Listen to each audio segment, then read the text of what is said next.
So when you wrote Anxious Generation, did you think you were tapping into arguably like one of the most, what would you call it? The most pertinent moments of this generation? Because you've written a few books, and every author who's writing about something, especially someone as learned as you, is thinking about the world.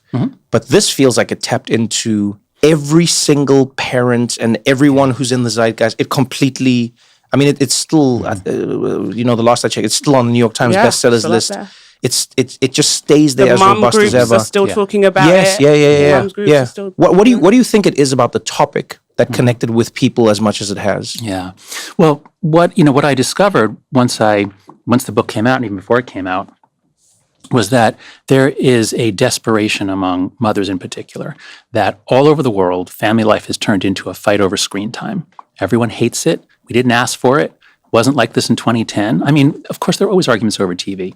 But once kids got touchscreen devices, which are much more addictive, you have a stimulus response loop, which is much more addictive than watching a story on a screen. And so family life changed, and people couldn't, what the hell is going on? And my sense is that mothers felt their kids being pulled away much more than fathers did. Fathers were often like, cool video game, hey, let's play. But mothers really felt it. And so that's what's driven the success of the book, is it's mothers around the world, and all the political changes, all the laws that are being introduced. Oftentimes, it's either a female governor, like Sarah Huckabee Sanders in Arkansas, or it's the governor or prime minister's wife who reads the book and says, and this is what happened in Australia. The wife of one of the premier of South Australia read the book, and she said she was reading it in bed, and she turns to him and says, "Peter, you've got to read this book, and then you've got to fucking do something about it." Wow. Yeah. So he did, and that's what started the process in Australia. You know what? There's probably some people listening now who haven't read the book, and I've read the book, so has Trevor. And one thing that you do in the book, you make the distinguishment between a play-based childhood and a phone-based childhood. And you said there's been a rupture, and we went from having a play-based childhood where kids were outside, unsupervised, breaking bones, doing crazy stuff. Their parents get really afraid of these things that maybe aren't things we should necessarily be that scared about. And children go back into the home, and it coincides with them having phones and having this phone-based childhood. Tell us more about that. I can summarize the whole book by saying that we've overprotected our children in the real world, and we've underprotected them online. Another way to say it is the book is a tragedy in two acts. Act one, we lose the play-based childhood, and this really kicks in the 1990s. So older millennials, people who grew up in the 70s and 80s, there was a huge crime wave at that time, in America at least, but all kids played outside. It was just, you just go outside and play. And then it's the 90s, which is actually when crime is dropping and life is getting safer and drunk driving is going down. We freak out in the 90s and we start saying, it's too dangerous out there. It's too dangerous. Stay home. You have to always be supervised or you'll be abducted. We freaked out about child abduction. So that's act one of the tragedies. We pull the kids indoors. We don't let them have play, and free play is crucial for development. And then act two is very, very sudden. It's between 2010 and 2015. In 2010, kids are going through puberty with a flip phone. And a flip phone or basic phone, you can text your friends, you can call your friends. And there was a game called Snake, I think. And I love Snake. Okay, but that's about it. Yeah. You weren't talking to groups of 50 strangers. You weren't talking to strange men who wanted sex from you. It was like, it was a communication device. So if you're born in 1995, that's the last year of the millennials, suppose you're a girl, born in 1995. In 2010, you're 15, you're through early puberty, but you did it on a flip phone without Instagram. But suppose you were born in the year 2000, so now you turned 15 in 2015, which means that your first phone was probably a smartphone with a front-facing camera, because that comes out 2010, with Instagram, because that becomes popular in 2012, with high-speed internet. So you went through early puberty constantly on your phone, taking photographs of yourself, people talking about you, communicating with strangers. The phone moves to the center of your life. So anyway, in all these ways, we had this 5-year period where childhood is transformed into a screen-based or phone-based childhood that I believe, and I argue in the book, is just not conducive to human development. And what I do love that you do in the book is that you kind of preempt any arguments, because there's some people who say, well, the world was always bad. we had TVs, and you actually pin it down and you say the depression and the anxiety and the loneliness we're seeing, I believe it's due to the smartphones. Could you talk more about that? Because I'm one of these people. I say to Trevor all the time, Hitler didn't have screen time, and he turned out to be a pretty horrible person. So I think there's been some moral panic around phones and screens, but you make the case that no, you think these things are really dangerous. Yeah. So the main criticism I get is that this is a moral panic, just like we freaked out about television and comic books and radio and everything else. And there is some truth to that the older generation always thinks the younger generation is being harmed by whatever they're doing. And sometimes that's wrong, like with comic books, and sometimes it's right, like with smoking or in drug use, where we think kids shouldn't be doing this. So the question is, am I warning people? Am I raising an alarm that doesn't need to be raised, and I'm just frightening people, and there's really no problem? Or am I calling attention to what I think is the biggest threat to mental health, children's mental health in modern history? So that's the question. Am I right or am I wrong? And some people say, correlation doesn't equal causation. The fact that mental illness rates all go up around 2012, 2013, it could be because of school shootings, they say, because we had this horrible school shooting, 2012, the Newtown massacre. And after that, our kids had these lockdown drills. Okay, so 2012, that does fit the timing. But then why did girls in Australia, New Zealand, Scandinavia, across Europe, why did they start cutting themselves in 2012, 2013? Why did they start checking into psychiatric emergency wards? And so the fact that it happens all over the developed world, we don't have good data from the developing world, but all over the developed world, these rates go up, and they were pretty stable for the years before. I don't know of another explanation for that. Let's talk a little bit about the two different worlds, because I to Christiana's point, I actually love that you broke them down. On the play side, Christiana will tell you, I don't have any kids, but I'm vehemently against the way I see kids living now. Yes. And one of the big ones for me was just like when I moved to New York, I don't know why. I've been so like, I'll be at like playgrounds. No, I won't be like at the playground. Let me not say it that way. I'll be walking past the playground. Okay. You walk in New York, Yeah.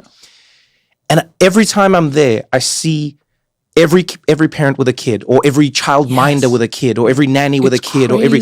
And I look they're at this. Not playing with each other. Exactly. The parents are playing with the kids. Exactly. And often they're on their phones at the same time. Yeah, they're monitoring the kids. They're not surveillance. Yeah, that's what it is. And I go, guys, this is a prison yard. I keep saying it. I go, find me the difference between this and a prison yard. I'll tell you the difference. Federal prisoners, they're guaranteed 2 hours a day of outdoor time. But I watch this and I think to myself, where are the kids learning how to resolve conflicts amongst themselves? Where are they learning what games they do and don't want to play amongst each other? Where are they learning? None of this. One kid cries, parents swoop in. Exactly. One kid falls, parents swoop in. Kids argue with each other, parents swoop in.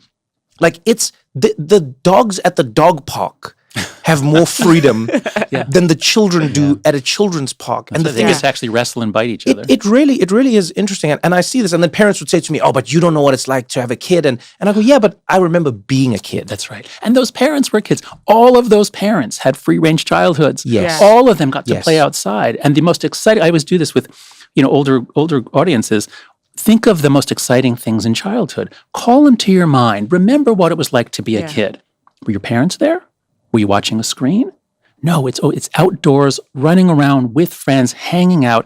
And that's exactly what we've sucked out of childhood and replaced it with mindless entertainment, 15-second videos. Right. One of my core memories is I'm the eldest of 4 girls, but my youngest sister is like 11 years younger than me, so there was a bit of distance between us. But it's taking my 2 younger sisters to school. I was like 9 years old. I had them one in each hand, and we'd walk up this hill called Beulah Hill. It's a big hill, and then we'd walk back with other friends and their siblings. And it's one of like I always recall it when I think of like a certain time in my life. It's just the image of me and my sisters walking up Beulah Hill with our friends, So now let's talk about what it robs you of, because when I say this to people who have kids, people think I'm doing the grumpy old man thing. In my day, you ran around and you scraped your knee and it didn't, And I'm not trying to say that. I believe that it's helping you assess risk. I believe that it's helping you understand, hierarchies. It's helping you understand social dynamics.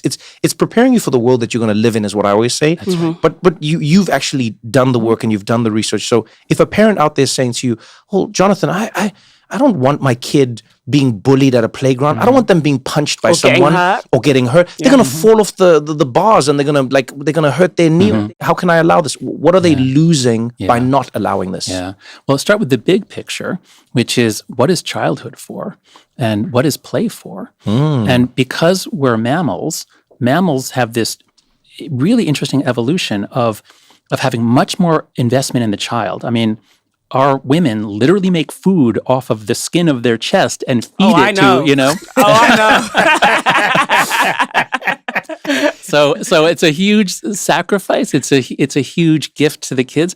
And so mammals have this long childhood. And the reason what it does is it makes possible having a large brain. And especially really social mammals like chimpanzees and humans. How do you wire up that brain? And that's why we have this very long childhood. And the way you wire up a brain is by exploring, trying things, and failing. Explore, try, fail, over and over and over again. So when a kid tries to build a block tower, it falls over, they do it again. So play builds brains. It's all the things you just said. Once they can master their, building block towers and running and that stuff, then it becomes social. And it's exactly that. It's basically, these are the skills of democracy. In a democracy, the whole idea is we are self-governing. We make the rules ourselves, we enforce them ourselves. That was the amazing innovation of the American experiment, it's called. And how do you learn to be self-governing? By being self-governing as a child. Oh, and so, interesting. So when the kids are on the playground, it's the things you said. They have to choose what to do. Like, what game should we play? Well, some of us want to play well, let's work it out. Okay, we'll do yours today, we'll do that one tomorrow. You have to make the rules and you have to enforce the rules. Wait, that was out of bounds. No, it wasn't. And you adjudicate it. But what we've been training our kids to do since the 90s, since we got them hyper-supervised all the time, is we're training them to report each other to the adult. So if there's a conflict, he hit me. Yeah. And that's training for authoritarianism. There's always an authority who will enforce things. We don't have to work it out ourselves. Damn. Wow. We're training kids to, well, that's like we're a scary... priming them for we really are. dictatorship. We really are. It sounds like we're priming them. That's right. That's a wild way to think of it, actually. Is like you're not teaching them to be a part of a society. You're teaching them to be a part of a monitored power state. structure with an authority. That's right. Trevor, something that you say that you also bring up in the book, Jonathan, is that this kind of rise in intensive parenting, like these super scheduled kids, right? And I'm guilty of this myself, right? So I don't want to pull myself out of the equation. Like I think about my eldest son's schedule right now. I'm like, well, he's got something on Monday. He's got piano on Wednesday. He swims 3-4 times a week, fortunately in the school. And I'm a parent that's trying to not overschedule this child, right?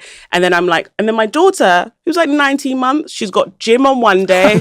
She's got music class on, they're just singing songs in a circle. She's got that on Tuesday. She's got park dates on Wednesday. And it's like, these are kids that have, like, sometimes my parents try and FaceTime me. They're like, where are the kids? And I'm like, oh, they're at their things. And my mom was like, what things do children have at this? And I'm like, and then when I'm like, I want them to play with other friends, their friends also have their schedules. The schedules are clashing. You listen, when they get to 8 and they get into ballet and they get into stuff like baseball, which is in, and then the travel teams, even if I wanted to break out of the schedule I'm already creating for my kids, there'd be no other kids for them to play for, because I think culturally, all parents are overscheduling their children.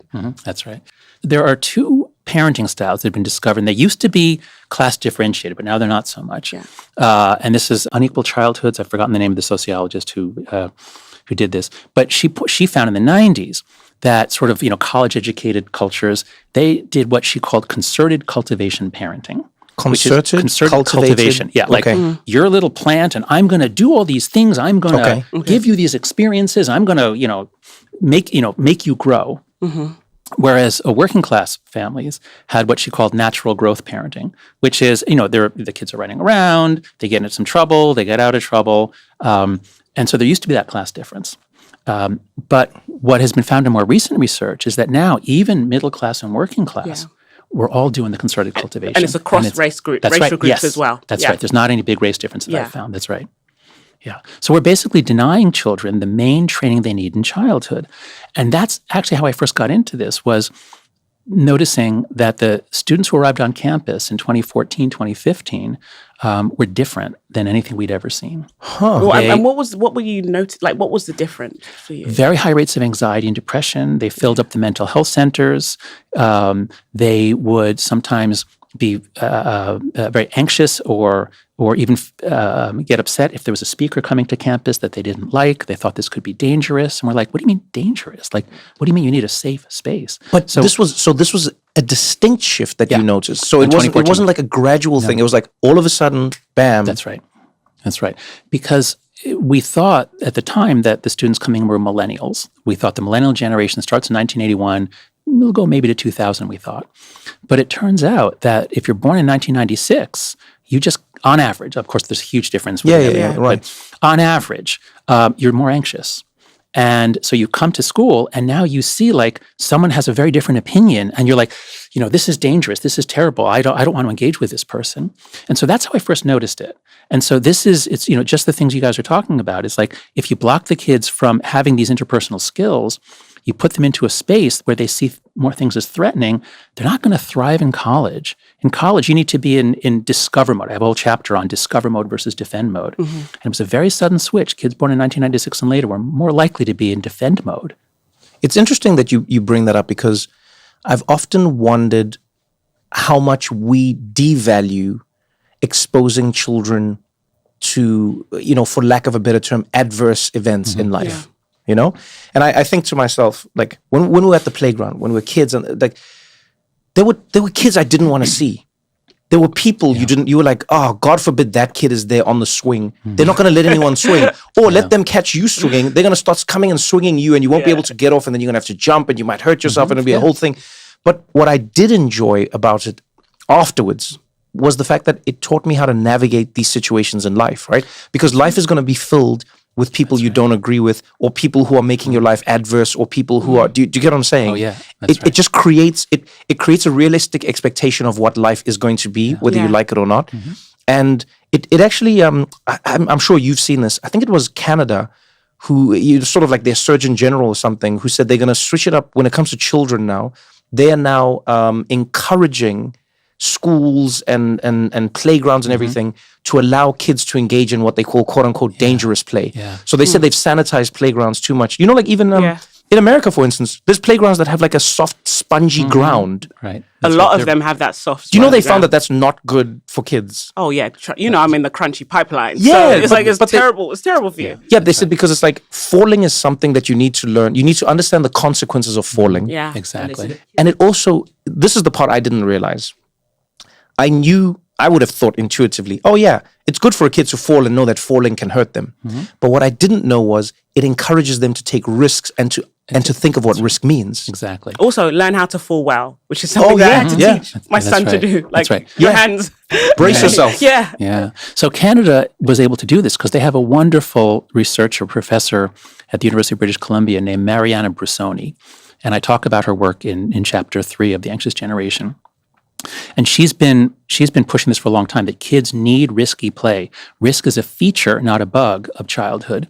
And as she says, playgrounds should be as safe as necessary, not as safe as possible. Whereas in America, in part because we have so many lawyers, everyone's afraid of being sued.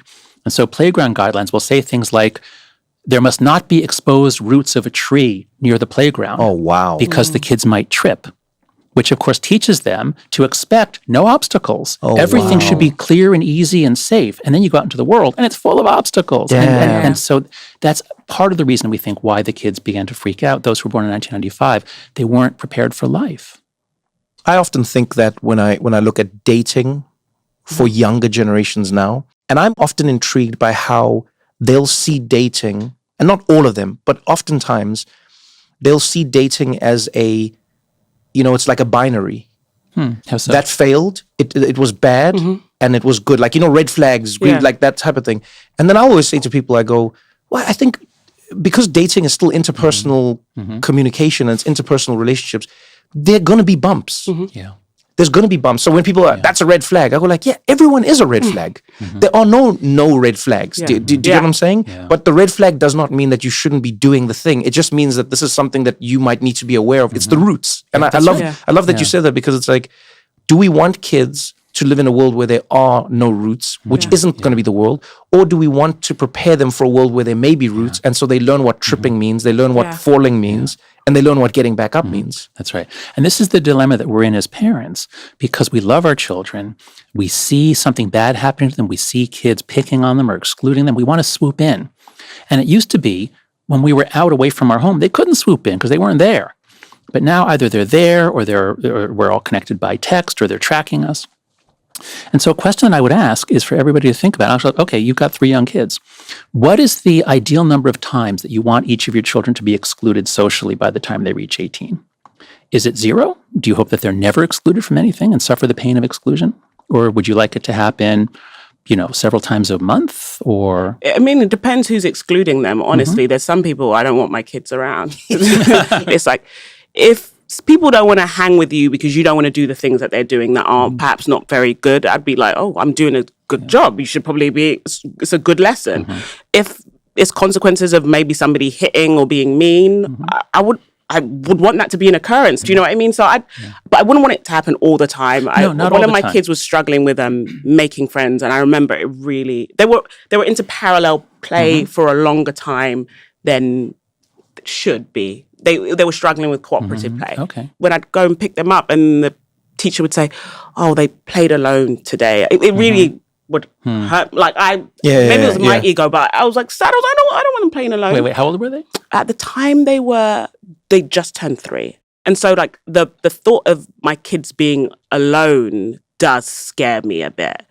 So of course it scares you. So when you say how many times do you want them to be excluded, not so much that it would give them a complex, but enough that they would know that, oh, you have a responsibility to other people. That's right. So the principle of inoculation is really powerful here. We all understand the immune system now, especially since COVID, that if you're exposed to a little bit of something, your body then develops antibodies to it. It learns how to defend against it. And so this is called anti-fragility. There's a couple of words for it. Anti-fragility. If we think our kids are fragile, then we're going to protect them. We don't want them excluded. It'll hurt. They might traumatize them. But if we realize that they're the opposite of fragile, that they need to fall down, they need to be excluded sometimes to feel the pain of exclusion. This then causes in them first a better understanding of how to be included and excluded, and sympathy for the other kids who are excluded because they know what that pain is like. So in all these ways, these negative childhood experiences are essential. Now, to be clear, bullying, especially if it goes on for multiple days, that's the most horrible thing, and there's no evidence that that's beneficial. But conflict is normal. The kids have to learn how to have conflict and cooperation. They go together. We're going to continue this conversation right after this short break.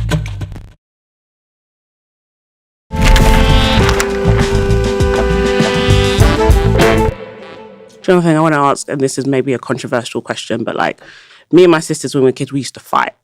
Like Me, yep. I have 2 sisters. We every would day pull hair, scratch, punt. Oh my God, they used to call us the jungle girls.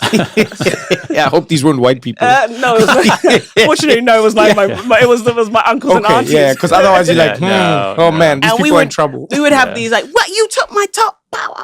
It was. I mean, now that doesn't happen, right? And I think about this like role of violence among children now. If a child hits another child, like you can be suspended, you can be excluded, and you're on the track to occupational and behavioral therapy, which is it's a very normal primal response. What do you think about like the role of violence and now that like the absence of even like pushing and pulling and things that kids just used to do to learn limits? Is it something you think is good that we've lost it completely, or do you think it still has a place? Well, if you describe it as violence, I'm not going to say that, kids need violence. I would never say that. But we're mammals. We love rough and tumble play. When I was a kid, one of the main, what do you want to do? Should we play this? Do you want to wrestle? Sure, let's wrestle. And then we just like go at it and we try to pin each other. So kids are physical. And if you ban, some schools I've heard they have a no touch policy. You can't touch another child. Yeah, and for boys, I think it's affecting a lot of boys. Yeah, that's right. And I don't want to be stereotypical, but like the rough housing that a lot of boys want to engage in is being really demonized. Exactly. And boys don't know how to, like, I think especially between like 3 and 11, they don't know how to engage in play with other kids right now. That's right. So I'm sorry, you have a son and then 2 daughters. A son and then 2 daughters. Yeah. Okay. So when we look across mammal species, especially across primates, the young males do a lot more rough and tumble play. They wrestle more. That's just it's a biological difference. It's an effect that prenatal testosterone has on the brain. And what we've done in our schools is in the 1980s, we freaked out about how American test scores were behind those of some other nations. There was a report, A Nation at Risk. Oh, we need to get rid of most of, recess and art and summer vacation. Let's, lengthen the school year, give them more math, more science. And this was especially bad for boys. And this is when boys begin to drop out. Yeah. Boys don't do well just sitting and listening. They're more physical. They're more subject to ADHD, for one thing. And so schools have become increasingly non-receptive or hostile to boys even. And I would say having an absolute ban on any sort of pushing or physical, that would be really bad for boys. Mm-hmm. I think we're seeing the consequences of that with boys not really being a big feature on college campuses. Yeah. We're just seeing educational attainment and employment attainment is going down, especially for Gen Z men. Exactly. They seem almost like a lost generation. Well, that's right. So much of the attention is on girls. And in the book, I focused especially on the data showing that social media is particularly harmful for girls. Mm-hmm. And that's actually what got me into the book. Those were the scientific findings that were most solid. That sort of got me studying that. And I thought the story of the book was going to be especially social media is hurting girls. And I didn't know what the story was for boys when I started the book. I thought, is it going to be video games? Is that going to be the same thing for... And what we learned, and this is work I did with Zach Rausch, the lead researcher on the book, we drew on a wonderful book by Richard Reeves. He has a book called Of Boys and Men. Okay. And he is really leading the charge for a totally non-politicized effort to help boys. Because, of course, everything gets in this country, everything gets culture war. Everything. Anyway, the point is, the story that we took from Richard and adding on a lot more about technology is that boys, of course, used to dominate. The world was made for boys and men. But as societies change, as physical strength no longer matters so much, as America shifts to a service economy, that's bad for men, good for women. So that's great that women are rising up. But as schools and workplaces are becoming less hospitable to men, they're investing less of their effort. And boys are about 6 months to a year behind girls anyway, especially for emotional development. And so girls are outperforming boys at every level from kindergarten through PhD. Wow. There's more girls who are succeeding, more girls going on at every level. So boys are dropping out. But at the same time that they were dropping out in the 80s and 90s, the technological world was getting amazing. Mm-hmm. So when I was a kid in the 70s, the only video game that you could play at home was Pong. Whereas when you're younger than me, what video games did you have when you were growing up? So the first games I was playing, I would say, was around what was it? Was Asteroid, I think, was what I was playing. That was an old one, yeah. Yeah, Asteroid was what I was playing. And then I was stepping into the generation of, let's say, when I was at a gaming age, that's when it's like Mario, Super Mario Brothers, Street Fighter, all of these things are happening. Mortal Kombat. Yeah, Contra, Mortal Kombat, Sonic, etc. Right. That's now you're in the prime time of images moving across a screen in a way that looks quote unquote real. Yeah. That's right. So the video games are getting better and better. Now, at this, when you were growing up, the porn was still on paper. There wasn't porn on your computer. You couldn't find it anywhere. You've just tapped into my childhood, my friend. You could not find it anywhere. This was I guess you didn't have an older brother or anything? Oh, no, I was the older brother. I was the pioneer. You couldn't find... Let me tell you something. I try and explain this to my younger brothers now. Mm-hmm. And I often say to them, I go, I am not against porn. I think the porn industry is terrible in many ways. I'm not against porn itself. I think it's as old as time. However, I think we have too much porn now, and I think we have too much access to porn, right? So for me, porn was still like this magical thing you would bump into. It was this unattainable, there would be a magazine in a random store somewhere that had it on a shelf wrapped in plastic, so you couldn't even see what was happening. That was porn. So yes, to your point, video games, yes, porn, no. Okay, right. But let's trace it on now for people younger than you. Suppose you're born in the late 90s. Well, the multiplayer video games only come in after we get high-speed internet.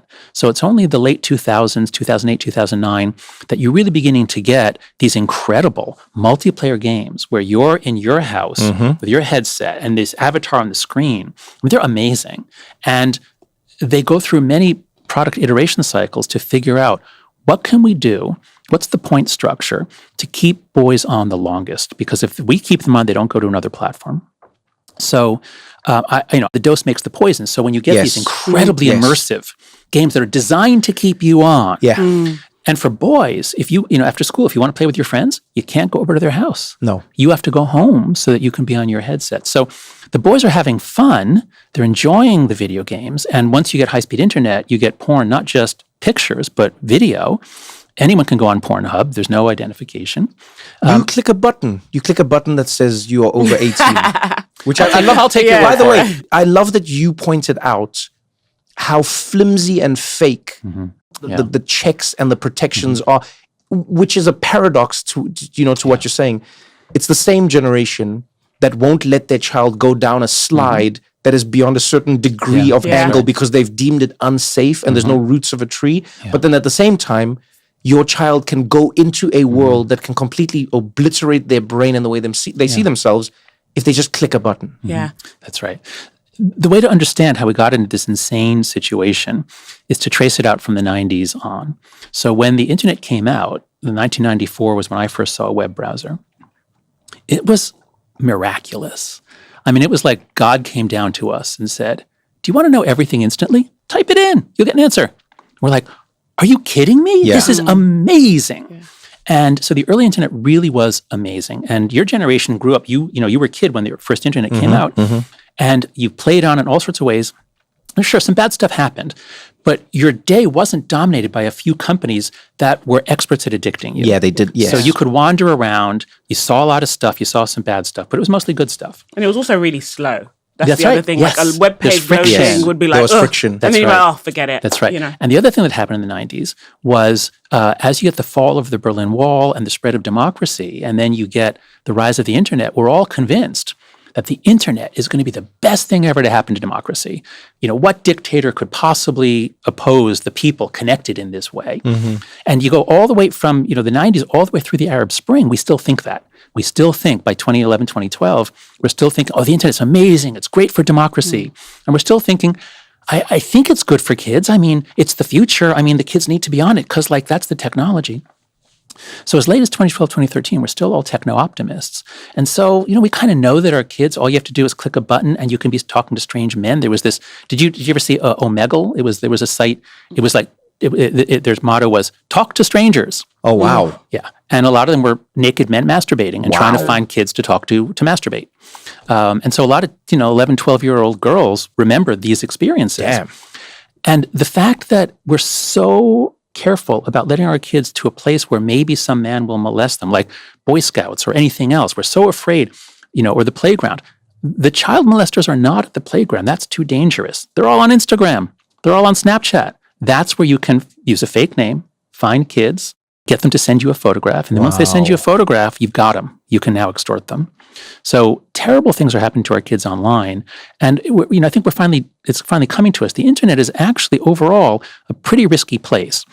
We let adults do what they want and take their risks. But my God, how the hell are these companies able to get to my kids and your kids without our knowledge or consent? We need to have some age gating on the internet, or we can't just let kids wander on it. Yeah. I just want to go back to the boys piece because I feel very invested because one, I have a son, and two, I have two daughters, and this affects the husband market 20-something years from now. Yes. Right? No, it does. Like, Yeah. I'm just being true. And I'm like, Yeah. So it's going to be a seller's market for the boys that are functional. I don't know what's going to happen. Yeah. What did that pornography exposure and the excessive gaming and the use of social media and the absence of play do to boys in particular in a way that it didn't do to girls? Because girls also can watch porn. Yeah. You know what I mean? But there are almost no girls who are having a porn problem. There are almost no girls who are addicted or watching it every day. Do we know why? Yeah. I mean, the evolutionary speculation is there's a whole bunch of research on differences in mate searching and selection, and men are more attracted to youth and visual, and so there's all kinds of reasons why this would be.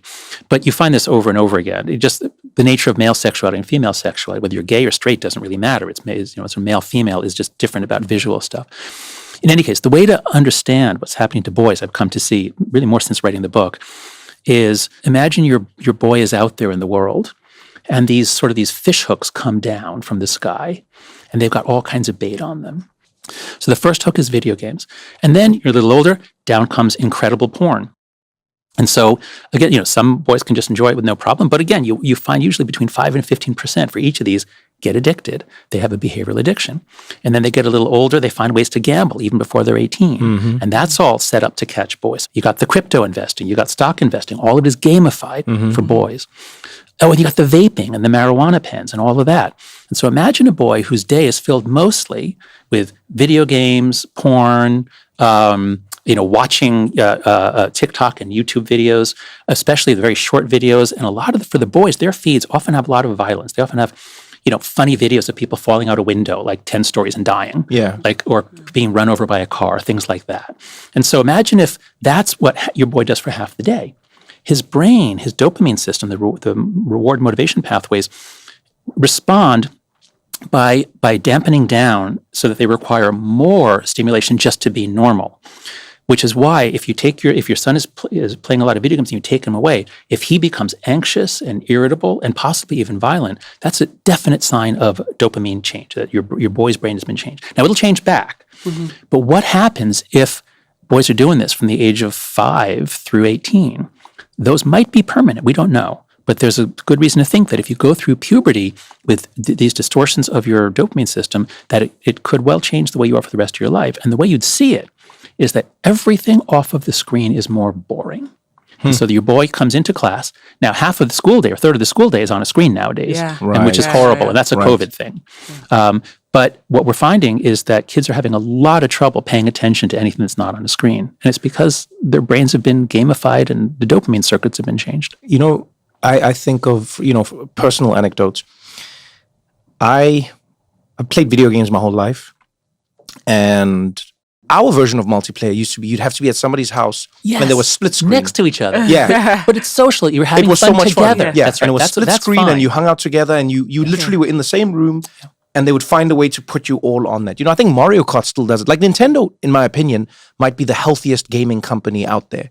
So I didn't play these games. COVID hits. We're all locked up.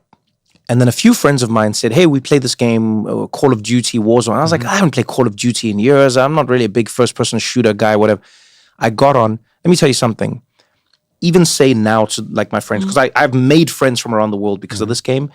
But many of them who are a little bit younger will go like, hey, where are you now? And I go, guys, the only reason I'm not addicted to this game the way you are, the only saving grace was that I've experienced grass in my life before this game came.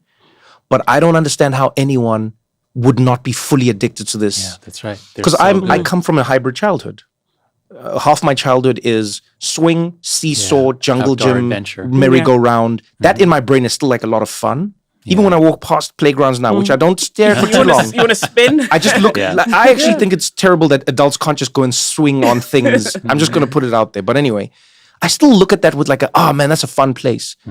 But if you, as you're saying, Jonathan, if you're the now generation, let me tell you something. I sat on that console. I've spent an embarrassing amount of money playing these games because to what you're saying, they use a drug dealer model.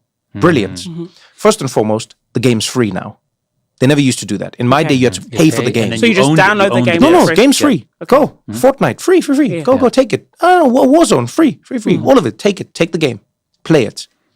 And then what they do is they just just give you these little drops of dopamine, as you say. Right. Reward, sounds, reward. upgrades, levels, and you're trying to get somewhere and you're trying to unlock a new gun or a skin, a pack, and then they deny it all the time. But some of them are better than others. And so now you're going, I'm getting left behind, and you're competitive, so you want to.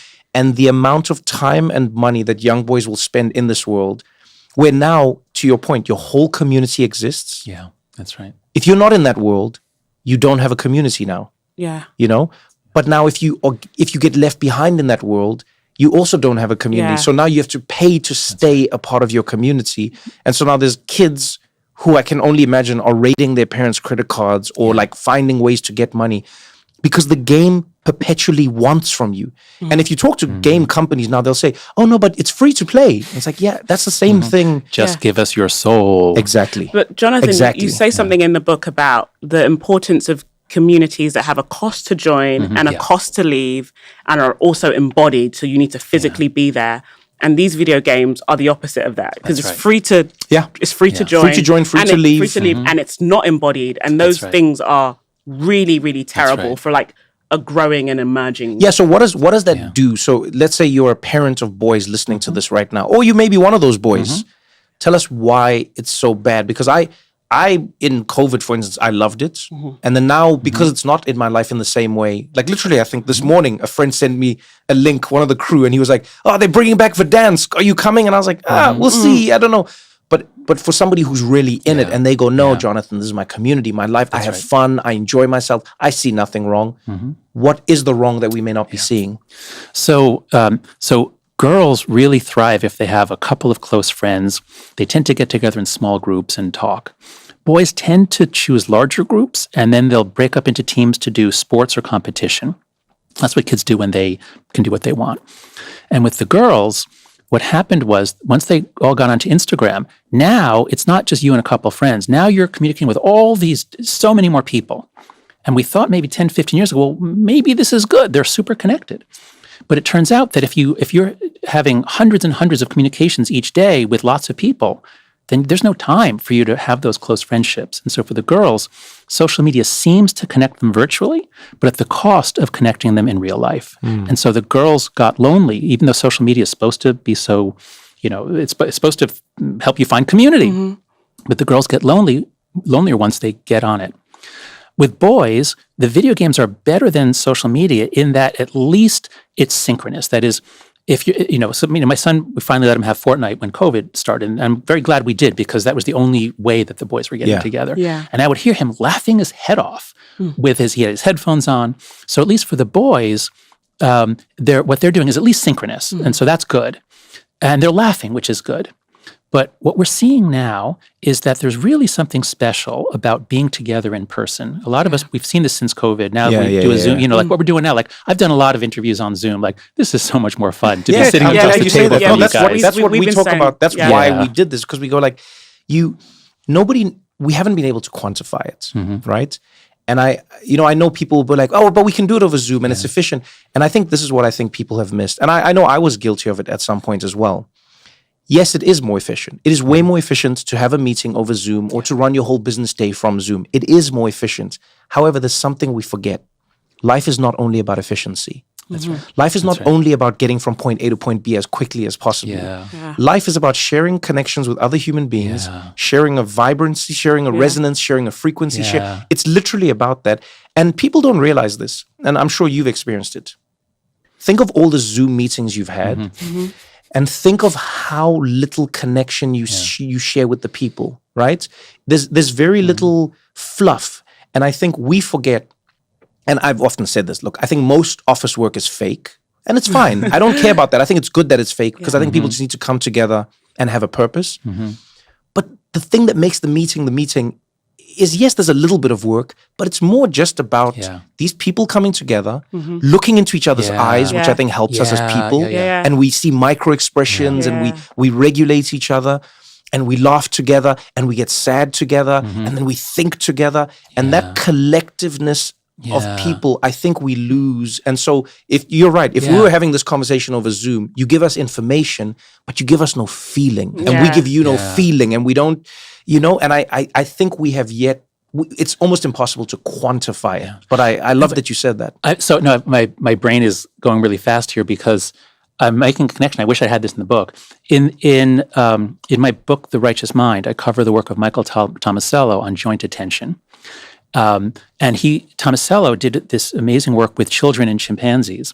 And he found that even though chimpanzees are really smart, and when you compare a chimpanzee to a 2-year-old child that's solving physical tasks like using tools, they're equal.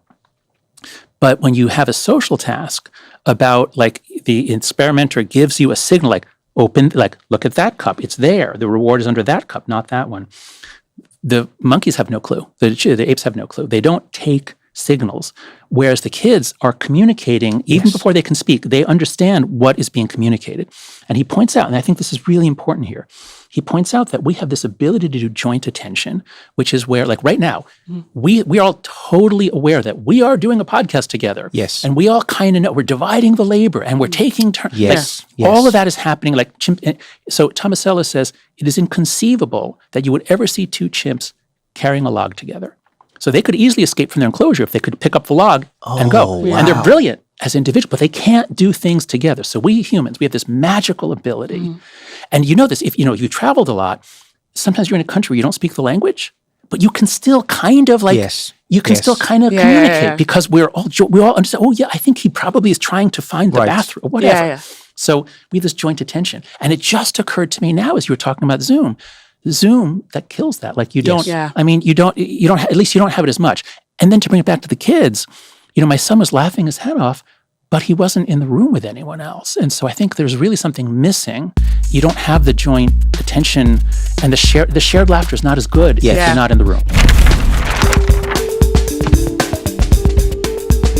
Now it's time for a segment we call Where in the World, brought to you by Uber. Whether it's your best friend's wedding or your niece's first ballet recital, Uber is on their way, so you can show up for what matters most. So Trevor, where are you right now? I'm in South Africa. Oh, South Africa. Johannesburg. Jozi, Maboneng. I want to whistle. Some people call it... I want to whistle. Yeah, you I'm should. A piano. Some people say Jayberg. Don't ever do that. Whoever you are, whoever started Jayberg, if I find you, I'm going to hurt you. There's been a random, I don't know. How do the you cool say people Joburg, say it then? Joburg. You say Joburg, you say Jozi, you say Johannesburg. Don't say Jayberg. Whoever this person is, just please don't do that. It's like saying, are you from NY City? Don't do that. Just don't do that. Yeah, but I'm in that sounds Johannesburg. like if ChatGPT became a human, they'd be like, are you from NY? Yeah, you're like, this is weird.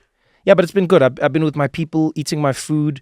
I started cooking. Have you ever heard of pap? I started cooking pap. What is that? It's like our version, our maize dish. Nigerians have a version of it. It's like pounded yam, right? Sort of, but then we use maize meal for ours. So I've been doing that. I've become like fufu. It's exactly fufu, actually. It's like fufu. Yeah, it's the same thing. Yeah, it's pretty much exactly fufu. So you've been on the stove, like pounding. No, I found an automatic pap cooker. My God, Trevor, come on. You're not making it then. You're not making it. That's not real.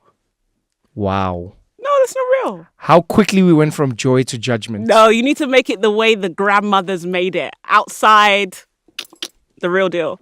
Yeah, and then, I don't know.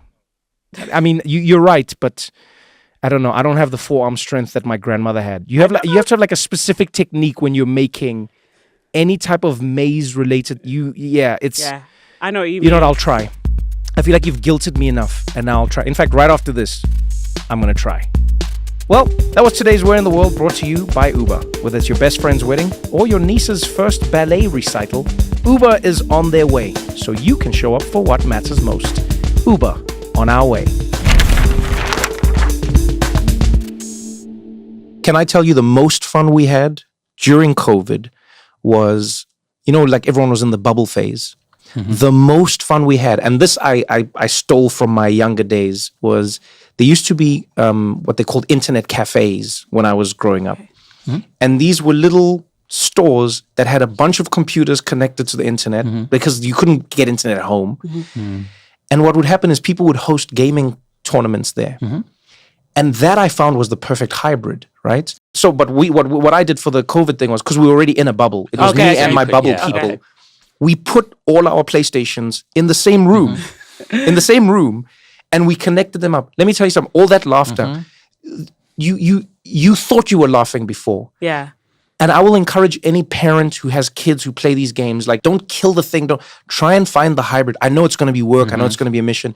But I promise you now, put these kids in the same room, still with their screens, little monitors, and their video game consoles. Put them in the same room doing the same thing. Yeah. The exponential gain in connection, laughter, love, joy, everything that you experience, because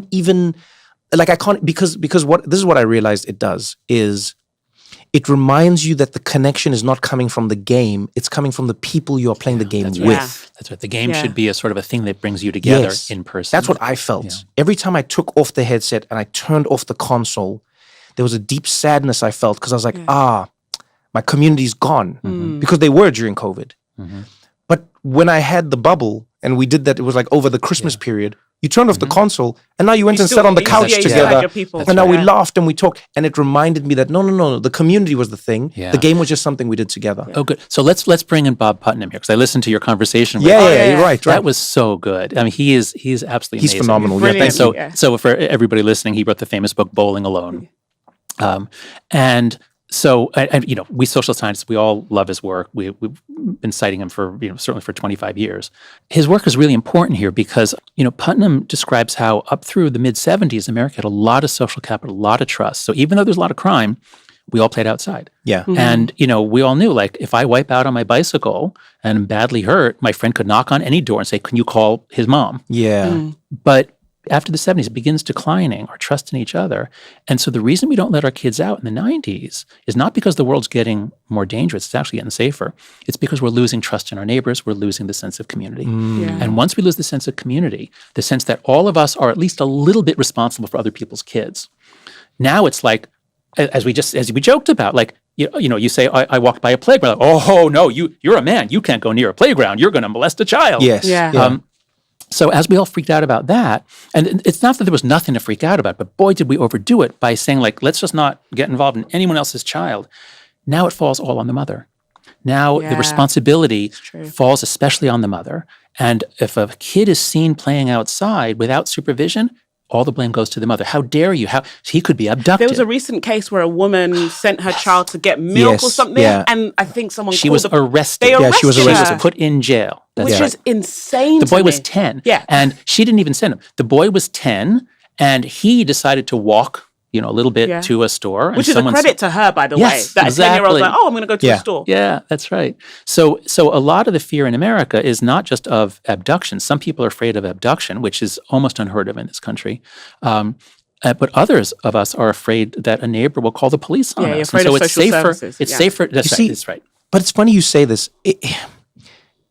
I'm always cautious in how I say this, but I feel like Americans really need to be aware of this. So much of what America's experiencing and doing right now is akin to what you would hear in like communist, like Soviet, USSR times. Like it was like where it was like neighbor might call the police on you, and Yeah. it was all about that. It was all about like it wasn't just that the Reporting state was each other. surveilling you. It was that you didn't know who even in your family was surveilling you. It was, and I literally think about what you're saying, and I go, if we live in a world, if you call the police to tell your neighbor that their music is too loud, Yeah, Yeah. that's right. then like Yeah. you don't understand that you are furthering a society where you are destined to be governed by some autocratic power Yeah. and some That's right. because you can just knock. Yeah. You can literally knock and say, "Hey, the music is very loud. Are you guys gonna turn it just?" Because I don't think your neighbor's trying to destroy your life by playing music. Do you get what I'm Yeah. saying? But if we don't know each other, we're afraid they'll Yes. yell at us. They might be armed. Who knows? Yeah. They might Yes, call the Yes, police. it Yeah, all definitely. becomes but now to your point, now the next generation hasn't even met people in person. They haven't even they've never had a conflict in person. Yeah. And so they live in a world where they go, "Oh no, you just report for offensive content, report for, report. Yeah. But they themselves have never actually said to another human being, "Hey, would you mind not doing that?" That's right. There's a really interesting observation about America from Alexis de Tocqueville, the French sociologist or aristocrat, but he who traveled in America in the 1830s, and he wrote Democracy in America, which many American kids used to read in the in middle school. And de Tocqueville observes that in America, it's the most amazing thing. When when they need to build a bridge over the stream, they need to build a school or a hospital, the townspeople get together and somebody figures is going to lead it and they figure out how to raise the money and then they do it. Whereas in France, we wait for the king to do it. And in Britain, they wait for the nobles to do it. And this is an amazing thing about America. And this is really the whole Ben Franklin thing. Like, let's start institutions. There's a problem. Let's solve it.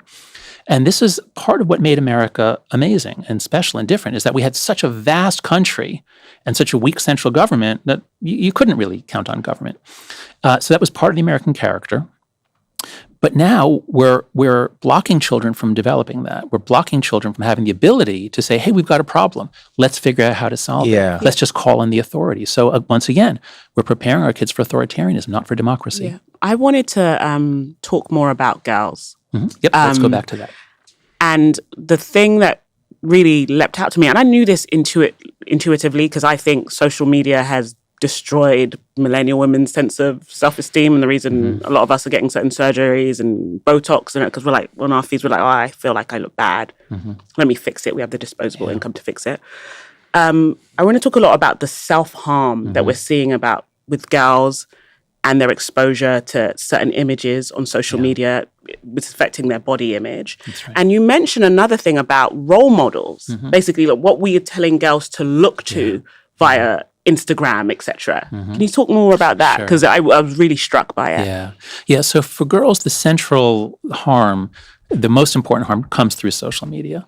And so one way to think about this is if you're a company and you want to trap girls, what you would do is you would say, hey, here's social information. Do you want to see what so-and-so said about so-and-so? Do you want to see who's friends with who's dating who? So that's much more appealing to girls. Gossip. That's right, gossip. That's right. Girls and women have a more developed sense of social relationships. They have a map in their head. It's a common joke, whereas like, a lot of men have to, say, honey, how do I know that person? Like my friend, so girls and women, they're more interested in it. They're more socially savvy. And so they all rush onto Instagram, especially around 2012, and now they're in it. Okay, but once they're in it, and this is pushing out real-world relationships, it's pushing out gossiping with two friends in person, what are they looking at? They're looking at photos of each other, who are often enhanced or at least carefully selected to look at their best. So on average, the average woman is below average, at least compared to what she sees. Yeah. And so that's the healthy stuff, just seeing your friends. Okay, then there's all the influencers. Kids need role models. I have a whole chapter in the book on puberty. Part of what's happening at puberty is you're making the transition from child to adult, and so you're looking desperately for role models. I'm a girl. How do I become a woman? Oh, I should, I dress this way. I wear makeup. And if girls are exposed to inappropriate influencers, this is why we now have 9 and 10-year-old girls going to Sephora buying euthanizing, anti-aging. Yeah, that's right. So it's completely insane. So just exposing girls to all these models that show them what matters about you is your looks. What matters about you is your skin, your hair, your breasts. That's what matters. And that's what you have to be conscious of. This is a terrible thing to do to girls during the most difficult period of their lives. But it gets darker. So suppose a girl wants to be thin because there's so much pressure to be thin. So she types in something about dieting on Instagram or TikTok. And many reporters and attorneys general and law enforcement agents have done this. You create an account, you say you're a 13-year-old girl, you say, give me stuff on dieting, and before you know it, you're getting eating disorder stuff. Like no food tastes as good as being thin. The new mantra is lean is law, which is coming lean across. Is law? Oh, that's what does that mean? Lean is law. Like being lean is the thing that you have to adhere to. That's the social That's the new thing they say. Yeah. Right. Oh, yeah. So, the one is, what is it? Nothing tastes as good as skinny feels. Thank you. That's what I was trying to remember. Yeah. So this is a really sick thing to do to girls. And at the same time, the screen-based life is causing them to be more obese.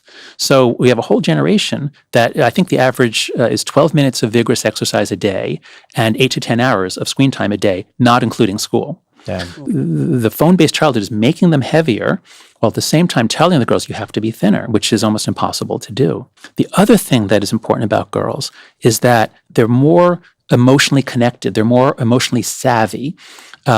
They pick up more when someone is feeling something but doesn't express it, whereas boys are a little more clueless. So the point is, boys are on together. They're not really picking up each other's emotions. They're just laughing about, sports or war or sex or funny videos. When girls get on, they're just much more sensitive to the emotions being expressed, and they take on each other's emotions more. And I think this can explain a mystery in the data. When we graph out all of these mental illness stats, the boys are doing worse too, no question about it. But the boys' curves are gradual. Whereas the girls, it's stable from the 90s on most things through 2011. And then 2012 is like a hockey stick, and it goes up very sharply. Yeah. And I think it's because before then, the girls were connecting on their flip phones and then getting together in person. That's perfectly healthy. When you get a sudden movement of everyone onto social media, and now you've got all this social comparison and all this people expressing anxiety, and if you're expressing anxiety, I'm going to be more anxious. So I think that's why we see such a sudden change for the girls, is the contagion of emotions. Don't go anywhere, because we got more What Now after this.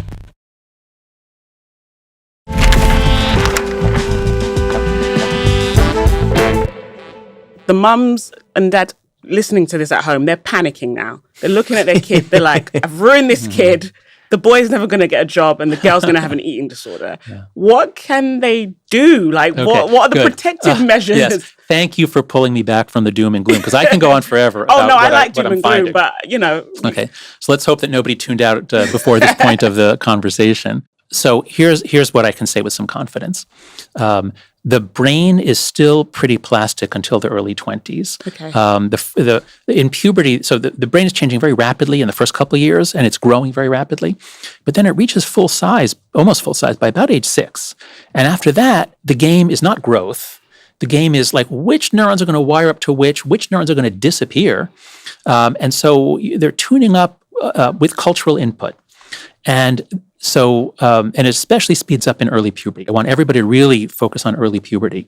Try to protect your kids during that period. But suppose your kid is 15, she or he has already been on the video games, the social media. You know, one possibility is that the changes could be long-lasting. It is possible that if you went through puberty this way, it could change things in ways that are lasting. We don't know. But here's what I can say for sure. When kids take steps to regain control of their attention, they get miraculous results. And I know this because I teach a class at New York University. I'm a professor in the business school there. And I teach one of my classes is called Flourishing. And it's 35 undergraduates. They're mostly sophomores, around 19 years old. They all spend too much time on their phones. And the project is you have to, over the course of the semester, you have to change yourself in a way that will improve your happiness and flourishing by the end of the semester. So a lot of them work on their phone habits. And I say, if you're spending 3 hours a day or more on social media, you have to work on this one because there's no point doing anything else. And the ones who are doing a lot of social media, and some are like 5 or 6 hours just on TikTok, when they move it off their phone and onto their computer, they get a lot of relief. It goes way down. Oh, wow. And then if they take it off the computer and just stop, especially for TikTok, they tell these miraculous stories like, I can do my homework now. It's not just that I have enough time, it's that I can actually focus on it. And I have more time with my friends and we're doing fun things and I'm sleeping better. And so what I can say for sure to parents whose kids are late teens is it's not too late, but they have to regain control of their attention. They have to largely get off of social media. I'm not going to say that boys shouldn't play video games at all, but just keep an eye on their dopamine circuits. Anything they're doing every day for an hour or two, there's a risk that it's changing them in ways that will make everything else more boring. So do not give up hope. It's hard to do it yourself. So to say to your 17-year-old daughter, you need to get off social media, even though all your friends are still on it, that's a social death sentence. It's going to be very hard to persuade your girl to do that. And so the trick is do it in a group. And that's why the class is so successful, because they're all supporting each other. They're all doing it. And then sometimes they go out together. So is that like connecting with other parents and being like, hey, whether it's at your school, at their gymnastics club, being like, hey, I'm doing this experiment. Will you join me? That's right. Especially when your kids are younger, we all know the parents of our kids' friends because we arrange pickups and birthday parties and all that. So if you get a group of friends, the parents all agree to do this. We're going to follow the 4 norms that I lay out in the book. Then it's actually much easier and it's a lot more fun. Yeah. Can you say the 4 norms? Because we haven't got into that. So the 4 norms to roll back the phone-based childhood are pretty simple. They are, first, no smartphone before high school or age 14. You want to communicate with your kid? Give them a flip phone, give them a basic phone, give them a gab phone, a pinwheel phone. There's all kinds of options that don't have a browser, don't have social media. And I think the way to think about it is this. Across the Western world, we all have our previous iPhone in a drawer someplace, and we all give that to our 2-year-old. I just saw an incredible study. It found that 40% of American 2-year-olds have their own iPad. And so we're just giving this advanced technology to 2-year-olds. Do you know why that is? Because if they use your iPad, it gets grubby, they crack the screen. Guys, there's a reason for it, but it's terrible. Okay. But we do it, I think a large part of it is because we all discovered just give them the iPad. Yeah, and it's a digital pacifier. It's a digital pacifier. Yeah, it's like giving them a little bit of opium that calms them down. It's an iPad babysitter. That's right. So it's very effective, but I think it's also very damaging. Yeah. So my point is, don't start with that stuff. I mean, they're going to have that eventually. Give them, if they're in 3rd, 4th grade, you want to send them out into the world, give them a phone watch, not an Apple Watch that has too much stuff on it, but just a phone watch. I gave my daughter, I think it was called the Gizmo Gadget. She could call 3 phone numbers. That was it. And that was great for sending her out in the world. So start real simple. Now in high school, then many will want to wait later, but I'm just trying to propose a norm. What if there's a norm that we all adopt as a minimum? That would have so much benefit for all of us. So again, the first norm, no smartphone before high school. Second norm, no social media till 16. And here's where what we really need is a law implementing a minimum age. And Australia has done that for us. It'll take effect November, and let's hope it works smoothly, and then a lot of countries will follow. But anyway, try to keep your kids off from opening a social media account, especially TikTok and Instagram and Snapchat, until they're 16. The third norm is phone-free schools. If you can text your child during the day, during class, That's a problem.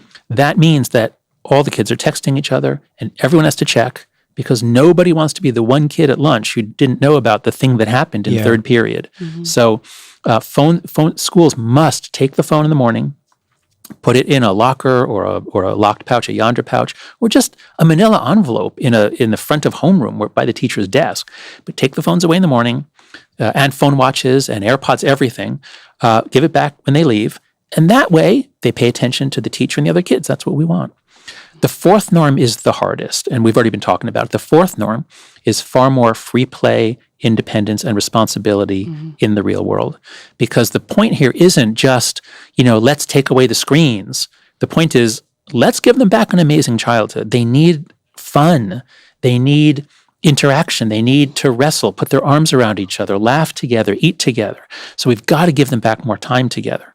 And that's hard because we don't trust our neighbors anymore. It's hard to just say, go out and play. And we don't have third spaces. That's right. We don't have That's third right. spaces. A lot of cities don't have public transportation. I think But can I tell you a secret though? Yeah. And I agree with you on this, because I really try and figure out how we can solve this issue, especially after we talked to Robert Putnam on the podcast.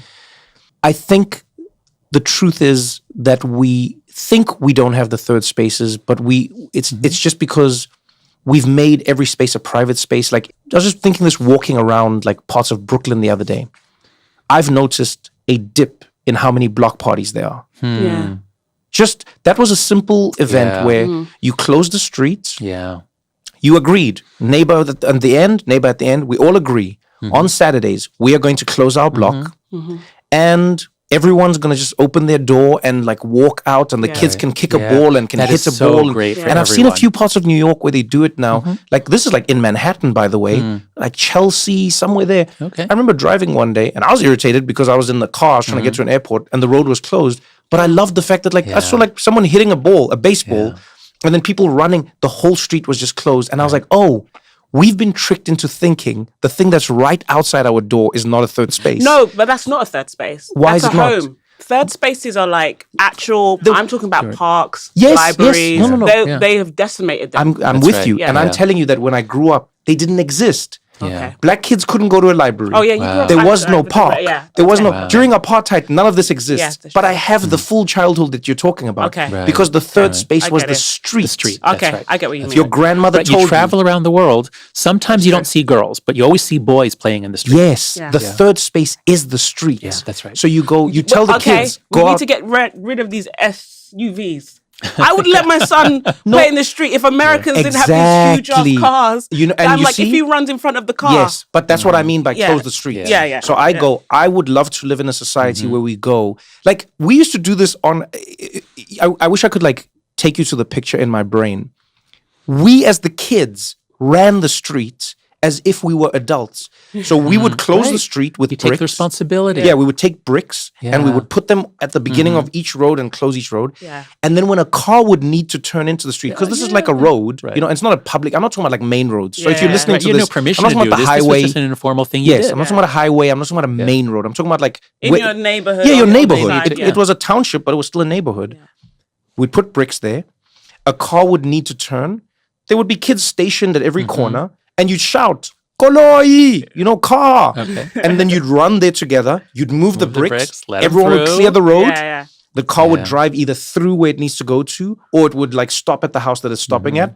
And then we'd put the bricks back on the road, and then we'd continue playing. And because I agree with you, I'm not saying go play in the street, but I'm saying sometimes we look at problems in life, and they seem insurmountable because we're looking at them the wrong way. Okay, no phones and no this and no, and where now are we going to build third space? How much is a third space? Where do you get it? How do we build a park? Yeah. Do we get permits? Guys, everyone, if you are lucky enough to have a house if you're lucky enough to be renting a space, if you literally have the third space right outside your door. That's right. You just have to claim it back. Yeah.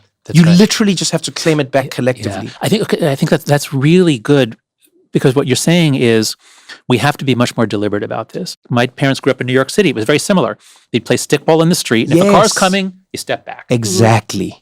So we can't just say to our kids, you're 9 years old, get out of here. Don't come back till the streetlights come on. Don't come back till dinner. In some parts of America, you can do that. There are rural parts or places where people trust their neighbors. But especially for those of us in cities, we're going to have to be a lot more deliberate. And what you're saying is an example of a community or a couple of leaders taking a step to make something happen right here in Chelsea. So that's great. I want to bring in here an organization that I co-founded called Let Grow. If you have young kids, go to letgrow.org. It's run by a wonderful woman named Lenore Skenazy, who wrote a book called Free Range Kids. It's all about how do we help Americans actually let go and let their kids grow with these sorts of experiences. Oh, that's amazing. And so we have two really simple programs. The simplest of all is called Play Club. And what it is a school. It's based around schools and school playgrounds. In a lot of places, parents don't trust anything, but they do trust the school playground. That's the one place that they will let their kids hang out after school. And so it's so simple. A school just says, okay, one after-school activity that you can choose is Play Club.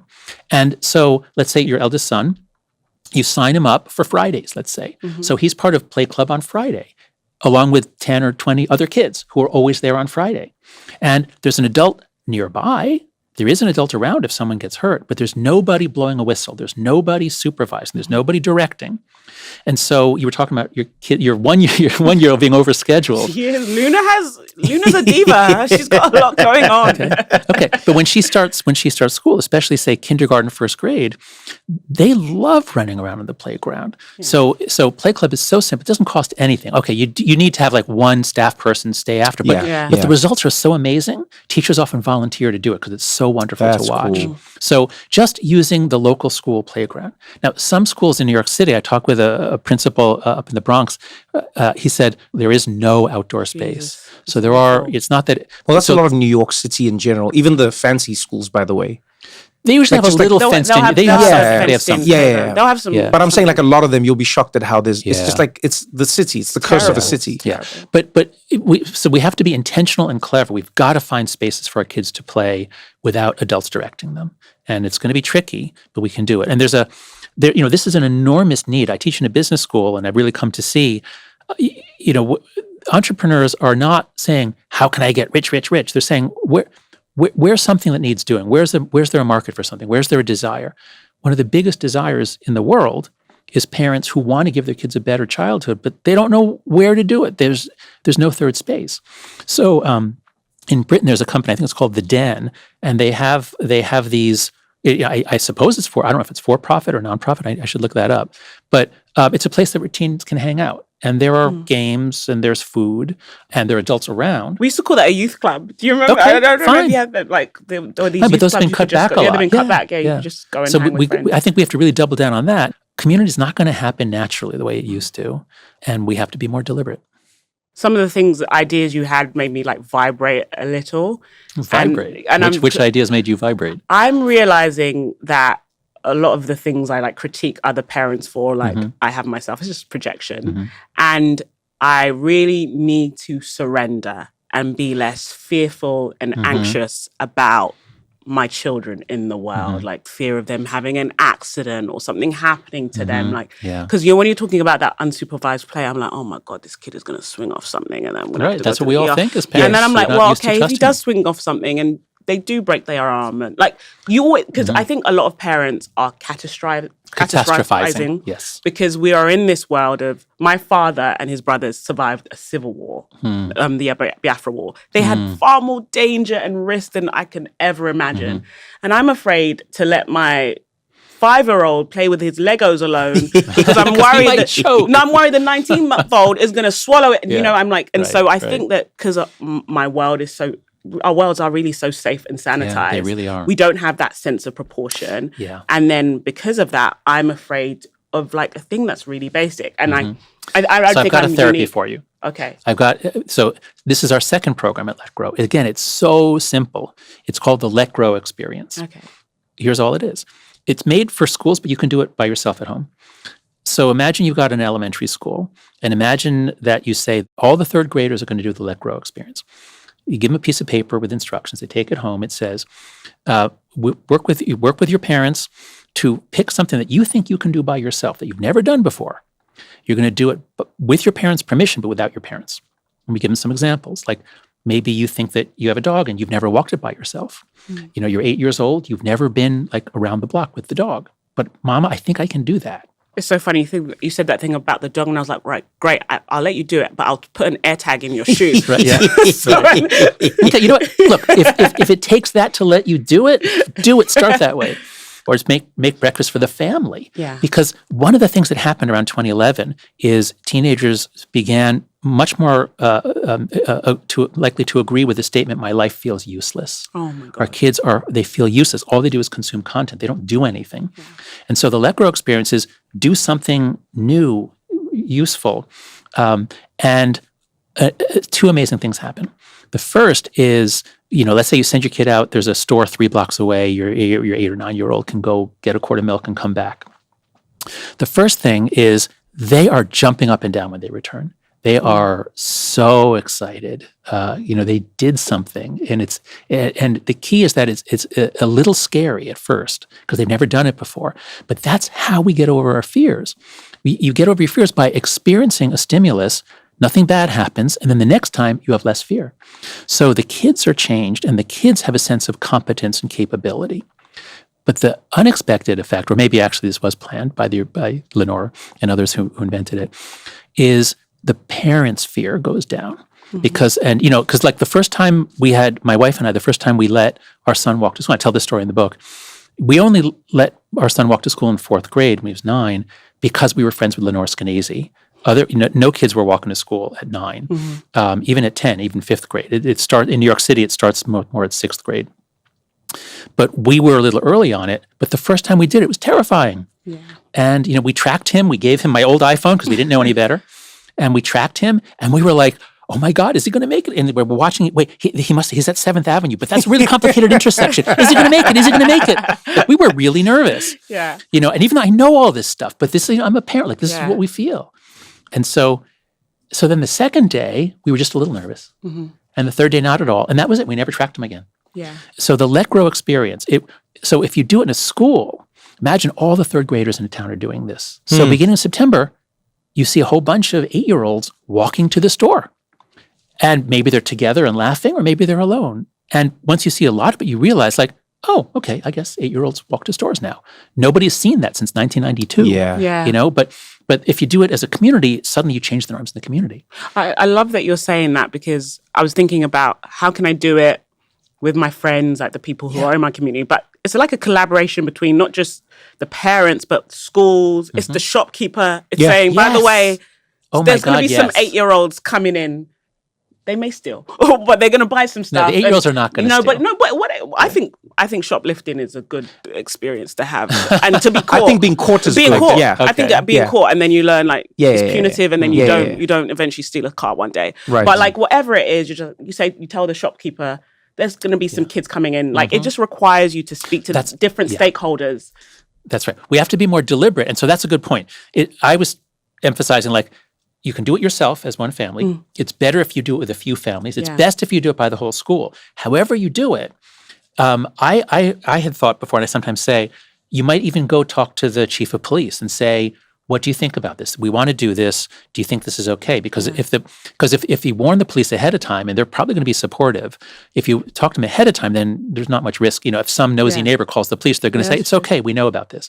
But I hadn't thought of talking to the shopkeepers. Yeah. So that's a great idea. If there's a store that your kid can walk to, talk to them and say, is it okay if I send my kid in here? Oh, they're going to love it. Love it. This is amazing. This is really and I mean, there's so many more we could speak about, but luckily that's why there's a book.